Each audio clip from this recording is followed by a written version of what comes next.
Bismillahirrahmanirrahim. Assalamualaikum warahmatullahi wabarakatuh. Alhamdulillah wa nusalli ala rasulillah. Bismillahirrahmanirrahim wa alaihi natawakkal. Teman-teman ya saya cintai, ada pesan yang sangat-sangat luar biasa dari baginda Nabi Muhammad SAW. Apa?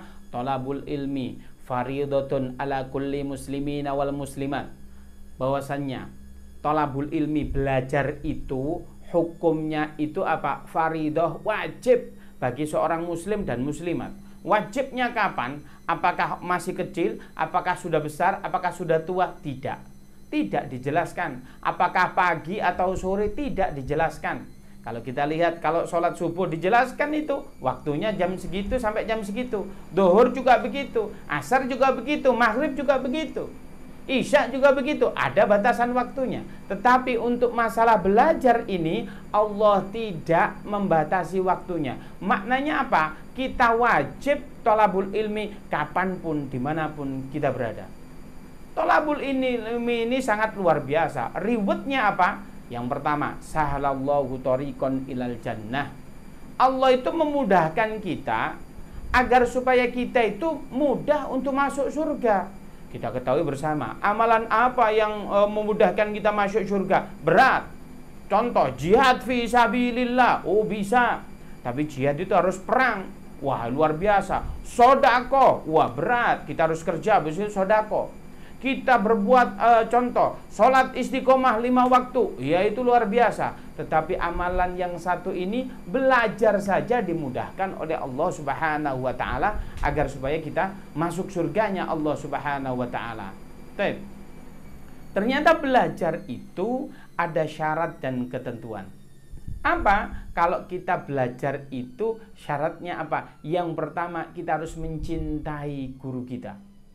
Ini Imam Nawawi rahimakumullah dulu belajar ke Damaskus. Kemudian apa? Beliau itu satu hari belajar berapa? 12 diktat, 12 ilmu. Berarti kitabnya banyak itu. Tapi ada yang dilakukan yang luar biasa. Imam Nawawi itu apa? Sebelum beliau belajar, beliau itu sedekah. Sedekah dan niatnya apa? Ya Allah, dengan sedekah ini aku minta jadikan apa yang kupandang dari guruku tidak enak, maka engkau tutupi. Maknanya apa? Syarat yang pertama harus cinta kepada gurunya. Wah, saya nggak mau itu taklim di situ. Kenapa? Oh, ustadznya nggak ganteng. Nah, nggak boleh. Di situ aja ustadznya ganteng. Wah, yes, nggak boleh. Maka satunya yang pertama adalah kita harus cinta terhadap siapa? Guru kita. Sebab ilmu itu dari sudur harus disampaikan kepada hati orang lain atau sudur tersebut. Bagaimana kalau hati kita itu ada rasa dengki, hati kita itu ada rasa iri, maka ada hijab sehingga ilmu itu tidak sampai kepada kita. Yang kedua apa? Al-ilmu nur wa nurullaha la yuhda lil as. Ilmu itu cahayanya Allah Subhanahu wa ta'ala. Ingat, cahayanya Allah tidak diberikan kepada orang yang berbuat maksiat kepada Allah Subhanahu wa ta'ala. Maksiat itu bagaimana? Salah satunya, orang yang bermaksiat itu bagaimana? Iya, orang yang bermaksiat itu mungkin hubungan lawan jenis yang tidak ada ikatan. Itu itu salah satunya. Barangkali yang tren itu sekarang pacaran. Oh enggak Ustadz, saya ini pacarannya syar'i kok. Ini gimana pacaran syar'i? Kalau malam kita WhatsApp-kan, oh gimana kamu sudah sholat tahajud? Kita saling membangunkan, kita saling mengingatkan. Iya, itu awal-awalnya setan seneng. Oh pacarannya enak kok. Wah, tapi kalau setan sudah masuk di dalamnya, lama-lama, yang boleh nggak aku minta fotonya? Pertama ceweknya pakai kerudung. Lama-lama buka kerudung, lama-lama banyak yang diumbar auratnya. Sehingga kalau ketemu dulunya nggak mau pegang tangan, sekarang sudah pegang tangan. Maka itu kemaksiatan terjadi. Kalau ada yang melakukan semacam itu, kalau belajar bebel otaknya, apa? Gak mudah masuk, diajari gini, nggak bisa. Diajari ilmu tajwid, nggak bisa-bisa. Disuruh ngaji, nggak bisa-bisa. Banyakan maksiat sih lu. Lah ini bagaimana kalau orang maksiat itu? Ya jangan. Oleh karena itu kalau ingin pinter, kalau ingin pinter ngaji, apa caranya? Putusin pacarnya sekarang. Ayo teman-teman, ada nggak yang punya pacar? Nah, kebetulan admin saya ini jomblo. Wah ini bagus ini. Nanti belajarnya bisa mudah ini. Ya kalau jomblo ya nggak apa-apa ini. Ya. Kemudian bagaimana? Maksiat selanjutnya apa? Kalau maksiat itu dengan lawan jenis boleh. Tapi maksiat yang kedua adalah bagaimana kalau kita maksiat, yaitu apa? Mengkhianati Allah Subhanahu wa taala. Kita ambil contoh, bagaimana sih mengkhianati Allah Subhanahu wa taala? Apabila seorang wanita, dia contoh diperintahkan oleh Allah dan Rasulnya agar supaya menutup aurat, tapi kita mengumbar auratnya, itu mengkhianati Allah. Ada ini orang wanita bilang begini, kalau saya nggak perlu pakai kerudung, yang penting hati saya pakai kerudung. Halo, ini gimana ceritanya? Allah saja Anda tentang, kok Anda mengatakan hati Anda baik? Ini pembohong. Ayo dong pakai kerudung kalau Allah katakan. Kalau Anda belum bisa pakai kerudung, jangan kita mengatakan hati saya sudah pakai kerudung, hati saya lebih takwa daripada orang yang pakai kerudung. Jangan sekali-kali. Tapi kalau ada orang yang pakai kerudung, dia itu masih berbuat maksiat, jangan dihina. Yang dihinakan bukan kerudungnya, tapi perbuatan dia. Contoh, ada anak yang pakai kerudung, tapi bermesra-mesraan kepada bukan mahramnya pacarnya. Yang salah itu kerudungnya, apa pacaran dia? Pacarannya dong. Kerudungnya, tetap dia ada contreng. Amal baik, dia nutup aurat. Iya kan? Wah, ini kata admin saya bilang, waduh, itu kalau pacaran itu nanti dibuka juga ujung-ujungnya. Yang penting jangan suudon. Jangan suudon Anda. Oh, kerudungnya katanya nanti dibuka. Jangan suudon.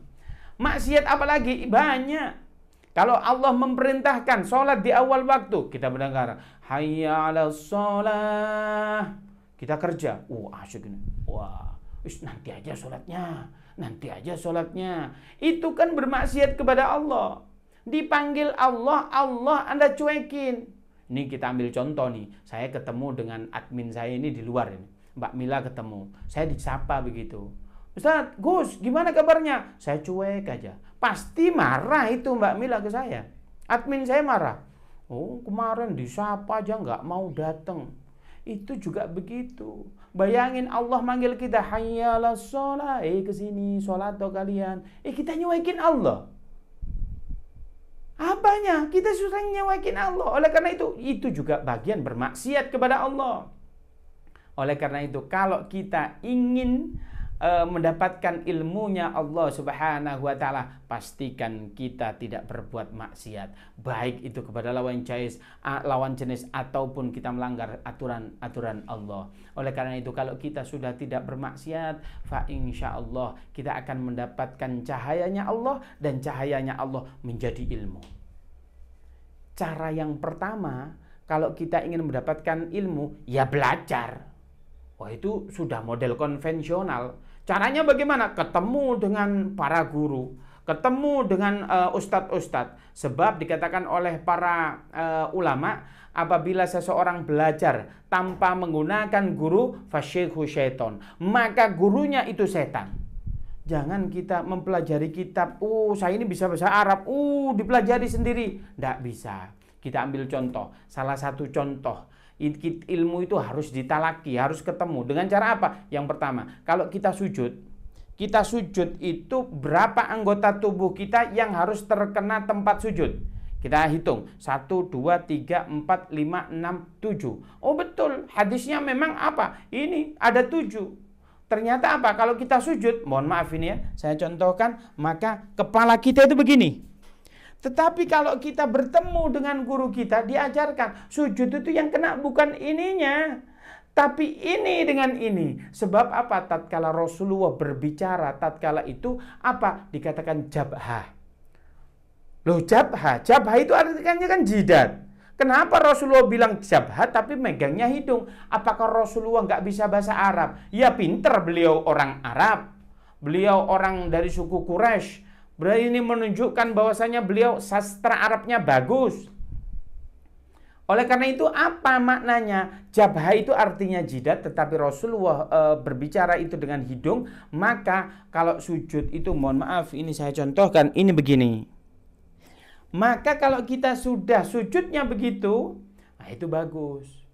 Maknanya apa? Ilmu semacam ini harus datang dari guru kita. Guru kita belajar dari guru kita, kiai kita, terus sampai ketemu dengan Rasulullah SAW. Kalau kita tekstual belajar sendiri, udah sujud kita nggak benar. Makanya